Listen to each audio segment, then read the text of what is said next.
Hello everyone, welcome to back my channel. I hope everyone is having a wonderful day. Before starting the video, please go ahead and hit the subscribe button and give this video a thumbs up. The bold and the beautiful recap is in for Tuesday, July 22, 2025. In today's episode, Lee Finnegan, Naomi Matsuda, and Sheila Carter-Sharp, Kimberlyn Brown bond over Luna Nozawa, Lisa Yamada, Deacon Sharp, Scene Cannon, explodes. Plus, Eric Forrester, John McCook, pushes Ridge Forrester, Thorsten K.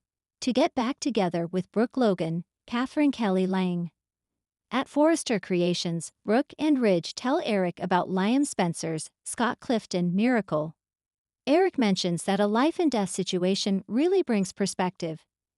They bring up the trip to Italy. There are a bunch of Bridgie flashbacks. Brooke declares she wants to bring along Nick Marone, Jack Wagner. Ridge says he's not invited. Brooke exits, so the men yap about how much they hate Nick.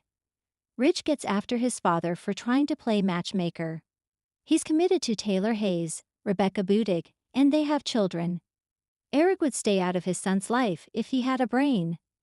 The patriarch mentions that Nick is swarming around Brooke like a vulture. Over in another office, Nick stops by to see Brooke. He reminds her that Ridge is marrying Taylor. Nick is thinking clearly and all he wants is Brooke. Nick tries to give her promises and romance. He jokes that Brooke could even wear his captain's hat. Later, Brooke goes back to Ridge's office. She reminds him of the keyhole and all that jazz. Italy would remind her of that and wants Nick to come. After all, Taylor is always swarming around him. Ridge isn't saying she can't move on, just not with Nick. Brooke brings up that they always reunite, including when in magical Italy. Why does it keep happening? It all began with that misunderstanding over the CEO position. She was trying to help him, not betray him. Brooke begs him to come back to her. Meanwhile, Nick is on the phone while glancing at Brooke on the cover of the magazine. At Il Giardino, Deacon and Sheila are talking. She brings up Liam's cancer. Lee appears and says Liam got a miracle. Sheila mentions Luna, which makes Deacon explode. Lee defends Luna, saying she didn't have a chance with Poppy Nozawa, Romy Park, as her mother. Sheila asks if there will be a memorial service. Lee says it's already been handled. Sheila is saddened that she never got the chance to say goodbye. Tuesday's bold and the beautiful episode was nothing short of electric, combining unpredictable alliances, tense family dynamics, and the ever-present weight of history on the hearts of the Forresters and those orbiting them. In a soap landscape where enemies rarely stay that way for long and old grudges morph into new beginnings, July 22 gave fans a shocking new twist. Lee and Sheila bonding, Deacon blowing his emotional gasket, and Eric quietly strategizing something game-changing behind closed doors. Opening shock. Lee and Sheila find common ground. The episode opened in a surprisingly quiet corner of Los Angeles Memorial Hospital, where Dr. Lee Finnegan found herself reluctantly in the same break room as Sheila Carter. The tension was immediate. Lee's body stiffened, eyes narrowing at the sight of the woman who caused her months of psychological torment. But what followed wasn't the explosive confrontation viewers expected. Instead, it began with silence. Sheila, sipping tea like she belonged there, softly said, "You don't have to pretend to like me. I know what I did. But I'm not here to fight, Lee.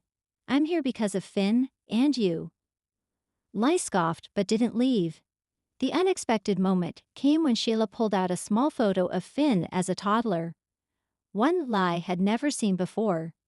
"You think you're the only one who raised him," Sheila said, voice thick. "But I gave birth to him. I held him once. Just once. And that moment has lived in my soul ever since." Lee bristled. "You don't get to claim him." "No," Sheila admitted. "But maybe we can agree on one thing. We both love him. Maybe that's the only thing that keeps me from turning into the monster everyone thinks I am. Because I'm his mother, and you're his mother. And I'm tired, Lee. Tired of the hate." The air shifted. For the first time, Lee didn't respond with venom. She didn't forgive, far from it, but she also didn't walk out. I can't say I forgive you, Lai said after a long pause. But maybe we both want what's best for Finn. And maybe, just maybe, that's a place to start. Cue shocked gasps across living rooms everywhere. Deacon explodes after a betrayal. Meanwhile, at Il Giardino, Deacon Shark was on a rampage. The restaurant was closed for the afternoon. Hope had just left after a brutally honest conversation. She was not going back to Thomas, but she wasn't rushing into anything with Liam either. And that indecision had triggered something deep in Deacon, something he buried under his effort to be a better man. I've watched her suffer, he shouted, throwing a dish towel onto the counter. Watched her grovel for men who don't deserve her. One's a manipulator and the other's still pining after Steffi, his confidant, and now business partner. Hollis tried to calm him down. Deacon, maybe it's not your battle to fight. But it is, Deacon insisted. That girl is my daughter. And I may have been the worst father once, but I won't stand by while she spirals just because two boys can't make up their minds. Hollis reminded Deacon that Hope needed space to make her own choices. But Deacon's fuse was already lit. I stood by Sheila when no one else would. I stood by Hope when she walked away from her marriage. And now I'm standing here feeling like a damn prop in all their stories. There was rawness in Deacon's breakdown. It wasn't just about Hope. It was about years of being the outsider, the bad guy trying to be good, and never quite shaking the shadow of who he used to be. What set Deacon off even more? An unexpected phone call from Eric Forrester. Eric pushes a silent agenda. In a dimly lit office at Forrester Creations, Eric sat with a sketchpad, lost in thought. The office was unusually quiet. Rich had taken the day off to meet with investors, and that left Eric space to reflect and plan. Donna walked in, sensing his unease. You've been quiet all day. What's going on in that brilliant mind of yours? Eric gave a wistful smile. I'm watching a dynasty unravel, one choice at a time. He was talking, of course, about Rich's flip-flopping between Brooke and Taylor, Hope's ongoing collapse at the company, and the uncertainty surrounding Steffi and Liam's family drama. But it wasn't all worry. Eric was plotting something. He placed a call to Deacon, the very man he once considered beneath his family, and asked him to meet for lunch the next day. Donna was shocked. Deacon? Why? Eric's eyes twinkled. Because sometimes the one no one expects has the sharpest instincts. And I want to know if Hope's father might see what we're all missing. Brooke and Ridge. A conversation without progress. Elsewhere in the Forrester mansion, Brooke and Ridge had yet another go-round of the same old dance. She was worried about Hope, about Liam, about the family name, the company, her place in Ridge's life. I just want to know where I stand, Brooke said, her voice cracking. Ridge sighed. You know how I feel. Brooke's response was bitter. Do I? Because some days it feels like I'm the love of your life, and other days I'm just a memory you're not ready to let go of. Ridge tried to reassure her, but there was no resolution. Just longing, hurt, and the gnawing feeling that maybe their story had run its course, again. Finn caught between two worlds. Finn, meanwhile, found himself caught in the most ironic position imaginable, being protected by both his mothers. After a brief encounter with Steffi, where she admitted she was still trying to process her feelings, he confided in Carter that he didn't know what to feel anymore. I used to think it was black and white, Finn said. Good mom, bad mom. But now Lai is talking with Sheila, and Steffi's not sure about us. I'm in the middle of a storm I can't navigate. Carter advised him to find clarity in his own heart, not in what others expected. Finn ended the scene watching an old video of baby Hayes, whispering, I won't let my son grow up in chaos. Daphne makes a mysterious move.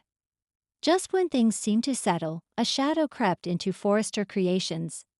Daphne, the new PR guru with a history shrouded in mystery, was seen slipping into Eric's office and pocketing a confidential folder. Was she working for someone else? Does her flirtation with Zendi have an ulterior motive? Or is she out to expose something hidden deep within the Forrester empire?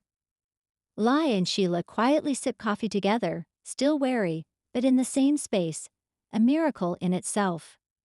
Deacon stands alone in his dark restaurant, glass of bourbon in hand, wondering if he'll ever be seen as more than a shadow.